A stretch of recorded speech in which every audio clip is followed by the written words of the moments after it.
Hello' everyone, সকলোকে স্বাগতম জনাইছোঁ আমাৰ অন্য এটি ভিডিঅ'লৈ। বন্ধুসকল, আমি আছাম পুলিচ ABUB আৰু লগতে 5 তাৰিখে হ'বলগীয়া যি SI পৰীক্ষা আছে তাৰ প্ৰস্তুতিৰ বাবে এটা ইম্পৰ্টেণ্ট MCQৰ চিৰিজ আৰম্ভ কৰিছিলোঁ। তাৰ আজি 5 নম্বৰ ক্লাছ হয়। ইয়াৰ আগৰ 4টা ক্লাছ যদি তোমালোকে নাই চোৱা, ডেছক্ৰিপশ্যনত ক্লাছৰ লিংক দিয়া আছে। সকলোক ৰিকুৱেষ্ট কৰিছোঁ যাতে ক্লাছখিনি এবাৰ চোৱাৰ বাবে।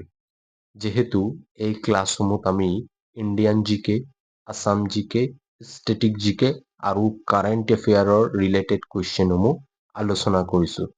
যদি তোমালোকে ক্লাছখিনি নাই চোৱা, ক্লাছখিনি এবাৰ চোৱাৰ বাবে সকলোক ৰিকুৱেষ্ট কৰিছোঁ।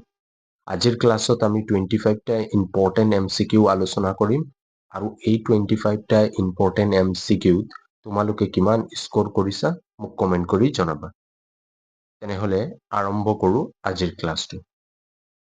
আজিৰ ক্লাছৰ প্ৰথমটো কুৱেশ্যন হ'ল, কোন চনত সাৰ্কৰ গঠন কৰা হৈছিল? অপশ্যন 4টাৰ ভিতৰত উত্তৰ হ'ব 1985 চনত সাৰ্কৰ গঠন কৰা হৈছিল। যদি ডেটটো সোধে, উত্তৰ হ'ব 8 ডিচেম্বৰ 1985ত সাৰ্কৰ গঠন কৰা হৈছিল। ডেট সুধিলে 8 ডিচেম্বৰ হ'ব। ইয়াৰ লগত আৰু দুটা আনচাৰ মনত ৰাখিব লাগিব। ইয়াৰ দুটা পইণ্ট হ'ল, এটা কুৱেশ্যন আহিব পাৰে সাৰ্কৰ গঠন ক'ত কৰা হৈছিল? উত্তৰ হ'ব বাংলাদেশৰ ঢাকাত সাৰ্কৰ গঠন কৰা হৈছিল, ফাৰ্ষ্ট পইণ্ট হ'ব। আৰু ছেকেণ্ড পইণ্ট হ'ব সাৰ্কৰ হেডকোৱাৰ্টাৰ ক'ত অৱস্থিত? নেপালৰ কাঠমাণ্ডুত সাৰ্কৰ হেডকোৱাৰ্টাৰ অৱস্থিত। মই যিখিনি এক্সপ্লেইন কৰি গৈছোঁ সেইখিনি মনত ৰখাৰ চেষ্টা কৰিবা। এই কুৱেশ্যনৰ ৰিলেটেড যদি এক্সামত আৰু কিবা কুৱেশ্যন দিয়ে তোমালোকে এৰি নাহা। যদি সেই পইণ্টখিনি মনত থাকে তো আনচাৰ কৰি আহিব পাৰিবা। কাৰণ কম্পিটিটিভ এক্সামত 1 মাৰ্কৰ কিমান ইম্পৰ্টেণ্ট আছে তোমালোকে ভালদৰেই জনা।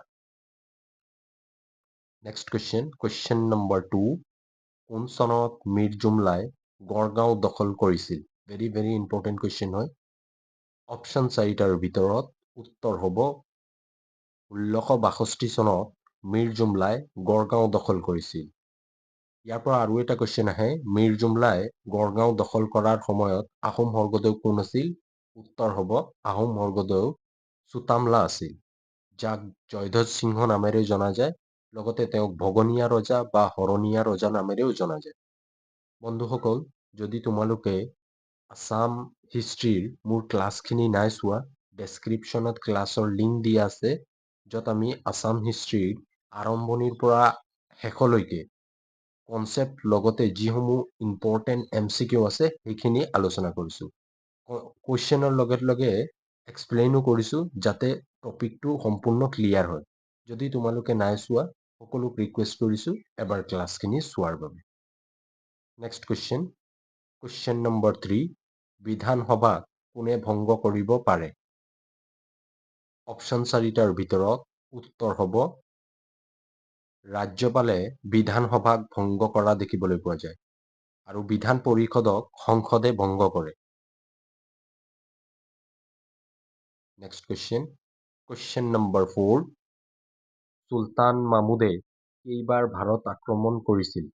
ভেৰি ভেৰি ইম্পৰ্টেণ্ট কুৱেশ্যন হয়। অপশ্যন 4টাৰ ভিতৰত উত্তৰ হ'ব 17 বাৰ তেওঁ ভাৰত আক্ৰমণ কৰিছিল। নেক্সট কুৱেশ্যন নম্বৰ 5, অসম সাহিত্য সভাৰ প্ৰথম অধিৱেশন ক'ত অনুষ্ঠিত কৰা হৈছিল? ইম্পৰ্টেণ্ট কুৱেশ্যন হয়। অপশ্যন 4টাৰ ভিতৰত উত্তৰ হ'ব শিৱসাগৰ জিলাত অসম সাহিত্য সভাৰ প্ৰথম অধিৱেশন অনুষ্ঠিত কৰা হৈছিল। অসম সাহিত্য সভাৰ গঠন 1917 চনত হৈছিল। অসম সাহিত্য সভাৰ প্ৰথম সভাপতি আছিল পদ্মনাথ গোহাঁই বৰুৱা। অসম সাহিত্য সভাৰ প্ৰথম অধিৱেশন 26 ডিচেম্বৰ 1917 চনত শিৱসাগৰৰ জেৰেঙা পথাৰ নামৰ ঠাইত অনুষ্ঠিত কৰা হৈছিল। ভেৰি ভেৰি ইম্পৰ্টেণ্ট পইণ্ট হয়। মই যিখিনি এক্সপ্লেইন কৰিছোঁ মনত ৰাখিব চেষ্টা কৰিবা। নেক্সট কুৱেশ্যন নম্বৰ 6, ভাৰতত পঞ্চায়ত ৰাজ ব্যৱস্থা কেইতৰপীয়া? ভাৰতৰ পঞ্চায়তীয় ৰাজ ব্যৱস্থা কেইতৰপীয়া? ইম্পৰ্টেণ্ট কুৱেশ্যন হয়। এই কুৱেশ্যনটো ADR-ত আহিছে, লগতে অসমৰ প্ৰায়সমূহ প্ৰতিযোগিতামূলক পৰীক্ষাত এই কুৱেশ্যনটো অহা দেখিবলৈ পোৱা গৈছে। অপশ্যন 4টাৰ ভিতৰত উত্তৰ হ'ব তিনিতৰপীয়া। ভাৰতত পঞ্চায়তীয় ৰাজ ব্যৱস্থাক তিনিতৰপীয়াত বিভক্ত কৰা হৈছে। এই তিনিতৰপীয়াখিনি হ'ল 1 নম্বৰ গাঁও পঞ্চায়ত, আটাইতকৈ তলৰ স্তৰ। তাৰ পাছৰ স্তৰটো আহিব আঞ্চলিক পঞ্চায়ত, আৰু একেবাৰে শীৰ্ষস্থানত আহিব জিলা পৰিষদ। ইম্পৰ্টেণ্ট কুৱেশ্যন হয়, মনত ৰাখিবা। Next question number 7। তলৰ কোনখন জিলাত কাজিৰঙা ৰাষ্ট্ৰীয় উদ্যানখন অৱস্থিত? ইম্পৰ্টেণ্ট কুৱেশ্যন হয়। Option 1 Kokrajhar, option 2 Golaghat, option 3 Chirang, option 4 Sivasagar. উত্তৰ হ'ব গোলাঘাট জিলাত। গোলাঘাট জিলাত কাজিৰঙা ৰাষ্ট্ৰীয় উদ্যানখন অৱস্থিত। Next question number 8। ফৰক্কান্তি উৎসৱ কোন জনগোষ্ঠীয়ে উদযাপন কৰে? অপশ্যন 4টাৰ ভিতৰত উত্তৰ হ'ব ৰাভাসকলে ফৰক্কান্তি উৎসৱ উদযাপন কৰে। ইম্পৰ্টেণ্ট কুৱেশ্যন হয়, মনত ৰাখিবা। Next question number 9। কোন চনত যাদৱ পায়েংগে পদ্মশ্ৰী বঁটা লাভ কৰিছিল? অপশ্যন 4টাৰ ভিতৰত উত্তৰ হ'ব 2015 চনত যাদৱ পায়েংগে পদ্মশ্ৰী বঁটা লাভ কৰিছিল। তেওঁক অৰণ্য মানৱ বুলি জনা যায়। তেওঁ কোনখন অৰণ্যৰ প্ৰতিষ্ঠা কৰিছিল বুলি ক'লে উত্তৰ হ'ব মলাই ফৰেষ্ট। ইম্পৰ্টেণ্ট হয়। ইয়াৰ পৰা এই তিনিটাই কুৱেশ্যন আহিব পাৰে। অৰণ্য মানৱ বুলি কাক কোৱা হয়? তেওঁ কোন চনত পদ্মশ্ৰী বঁটা লাভ কৰিছিল? ইয়াৰ উপৰিও তেওঁ কোনখন অৰণ্যৰ প্ৰতিষ্ঠা কৰিছিল? ইম্পৰ্টেণ্ট হয়, মনত ৰাখিবা। Question number 10। কোনজন আহোম স্বৰ্গদেৱে যোৰহাট চহৰৰ নিৰ্মাণ কৰিছিল? ভেৰি ভেৰি ইম্পৰ্টেণ্ট কুৱেশ্যন হয়। অপশ্যন 4টাৰ ভিতৰত উত্তৰ হ'ব গৌৰীনাথ সিংহই যোৰহাট চহৰৰ নিৰ্মাণ কৰিছিল। যোৰহাট চহৰ আছিল আহোম সাম্ৰাজ্যৰ শেষৰ ৰাজধানী। যোৰহাট চহৰৰ নিৰ্মাণ গৌৰীনাথ সিংহই কৰিছিল। যদি এক্সামত কুৱেশ্যন আহে আহোম সাম্ৰাজ্যৰ প্ৰথম ৰাজধানী চৰাইদেউ কোৱা হয়, আৰু শেষৰ ৰাজধানী যোৰহাট। যোৰহাটৰ প্ৰতিষ্ঠা কোনে কৰিছিল? গৌৰীনাথ সিংহই। ইম্পৰ্টেণ্ট পইণ্ট হয়, মনত ৰাখিবা। Question number 11। মেঘদূতৰ ৰচনা কোনে কৰিছিল? অপশ্যন 4টাৰ ভিতৰত উত্তৰ হ'ব কালিদাসে মেঘদূতৰ ৰচনা কৰিছিল। Next question number 12। আটাইতকৈ বেছি লোকসভাত আসন থকা ৰাজ্যখনৰ নাম কি হয়? Option 1 Bihar, option 2 Uttar Pradesh, option 3 Punjab, option 4 Rajasthan. উত্তৰ হ'ব উত্তৰ প্ৰদেশ। আটাইতকৈ বেছি লোকসভাত আসন থকা ৰাজ্যখন হ'ল উত্তৰ প্ৰদেশ, য'ত 80খন চিট আছে। যদি অসমত লোকসভাৰ আসনৰ সংখ্যা সোধে তেনেহ'লে উত্তৰ হ'ব 14খন লোকসভাৰ আসন আছে, ৰাজ্যসভাৰ 7খন আছে, আৰু বিধানসভাত 126খন আসন আছে। ইম্পৰ্টেণ্ট হয়, মনত ৰাখিবা। Next question number 13। কোন চনৰ পৰা ছিক্কিম উত্তৰ পূৰ্বাঞ্চলৰ অংগৰাজ্য হৈছিল? ইম্পৰ্টেণ্ট কুৱেশ্যন হয়। উত্তৰ হ'ব 2002 চনৰ পৰা ছিক্কিম উত্তৰ পূৰ্বাঞ্চলৰ অংগৰাজ্য হিচাপে গঠন হৈছিল। ইয়াৰ আগতে 1975 চনত ভাৰতৰ অবিচ্ছিন্ন অংগ হৈছিল Sikkim.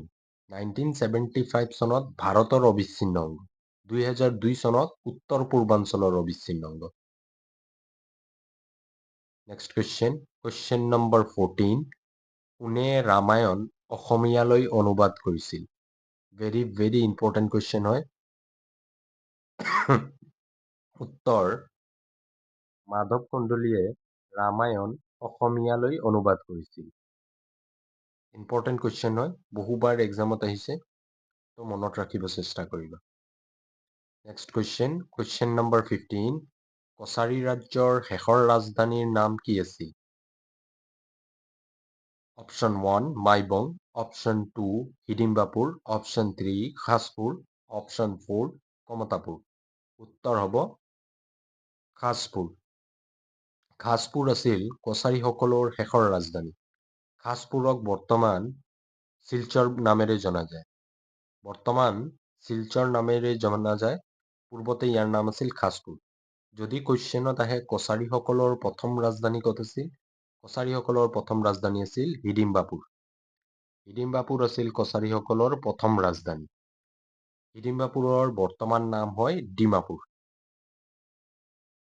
Next question number 17। Athkheliya Namghar ক'ত অৱস্থিত? অপশ্যন 4টাৰ ভিতৰত উত্তৰ হ'ব গোলাঘাটত আঠখেলীয়া নামঘৰ অৱস্থিত। Next question number 18। মহেঞ্জোদাৰোৰ আন এটা নাম কি আছিল? অপশ্যন 4টাৰ ভিতৰত উত্তৰ হ'ব মৃতকৰ নগৰ নামেৰে জনা যায়। মহেঞ্জোদাৰোক মৃতকৰ নগৰ নামেৰে জনা যায়। ইয়াৰ উপৰিও যদি অপশ্যনত মৃতকৰ নগৰ দিয়া নাথাকে তেনেহ'লে উত্তৰ হ'ব মৃতকৰ টিলা। দুটাৰ পৰা এটাই দিব, মনত ৰাখিবা। সৰি। Next question number 19। অসমৰ প্ৰথম সাপ্তাহিক বাতৰি কাকতখনৰ নাম কি হয়? অপশ্যন 4টাৰ ভিতৰত উত্তৰ হ'ব আসাম মিহিৰ অসমৰ প্ৰথম সাপ্তাহিক বাতৰি কাকত হয়। ইম্পৰ্টেণ্ট কুৱেশ্যন হয়, বহুবাৰ এক্সামত আহিছে, মনত ৰাখিব চেষ্টা কৰিবা। Next question number 20 number. Arunodoi, এইটো ছফ্টৱেৰৰ প্ৰব্লেমৰ কাৰণে হৈছে এনেকৈ।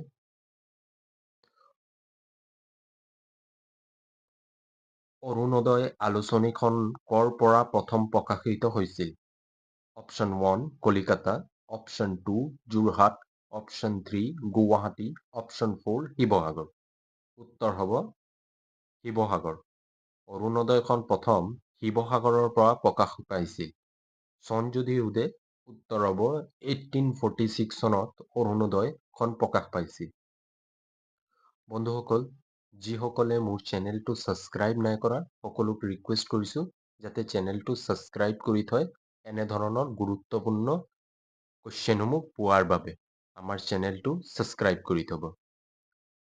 Next question number 21।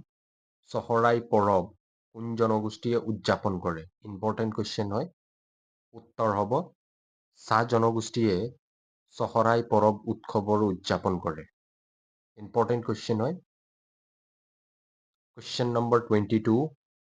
এটা চকুৰ সলনি সমগ্ৰ জগতখন অন্ধ কৰি লোৱা, এই মন্তব্য কোনে আগবঢ়াইছিল? ইম্পৰ্টেণ্ট কুৱেশ্যন হয়। উত্তৰ হ'ব এই মন্তব্য মহাত্মা গান্ধীয়ে আগবঢ়াইছিল। Question number 23। কোনজন লেখকৰ ছদ্মনাম গুৰুদত্ত হয়?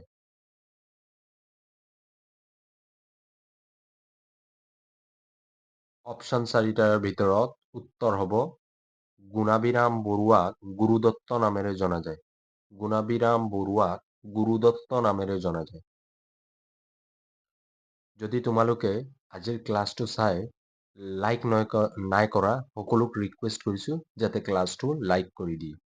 তোমালোকৰ এটা লাইকে মোক মটিভেট কৰে এনেধৰণৰসমূহ ভিডিঅ' প্ৰস্তুত কৰাৰ বাবে। তাৰ বাবে সকলোক ৰিকুৱেষ্ট কৰিছোঁ এটা লাইক কৰাৰ বাবে। Next question number 24। দুধৰ আলিৰ নিৰ্মাণ কোনজন আহোম স্বৰ্গদেৱে কৰিছিল? অপশ্যন 4টাৰ ভিতৰত উত্তৰ হ'ব আহোম স্বৰ্গদেউ গদাধৰ সিংহই দুধৰ আলিৰ নিৰ্মাণ কৰিছিল। যদি এক্সামত কুৱেশ্যনটো আহে দুধৰ আলি ক'ৰ পৰা ক'লৈ বিস্তাৰ আছিল? উত্তৰ হ'ব ডিব্ৰুগড়ৰ পৰা গোলাঘাটলৈ দুধৰ আলিৰ বিস্তাৰ আছিল। আজিৰ শেষৰটো কুৱেশ্যন হ'ল কোন চনৰ পৰা ভাৰতে অলিম্পিকত অংশগ্ৰহণ আৰম্ভ কৰিছিল? অপশ্যন 4টাৰ ভিতৰত উত্তৰ হ'ব 1900 চনৰ পৰা ভাৰতে অলিম্পিকত অংশগ্ৰহণৰ আৰম্ভ কৰিছিল। 2024 চনৰ পেৰিছ অলিম্পিক হৈছে তাত আটাইতকৈ বেছি মেডেল লাভ কৰা কাণ্ট্ৰি হ'ল আমেৰিকা। প্ৰথম আছে আমেৰিকা, দ্বিতীয়তে আছে চাইনা। আৰু ভাৰতৰ স্থান যদি এক্সামত কুৱেশ্যন আহে তেনেহ'লে উত্তৰ হ'ব 71 নম্বৰ ভাৰতৰ স্থান আছিল পেৰিছ অলিম্পিকত।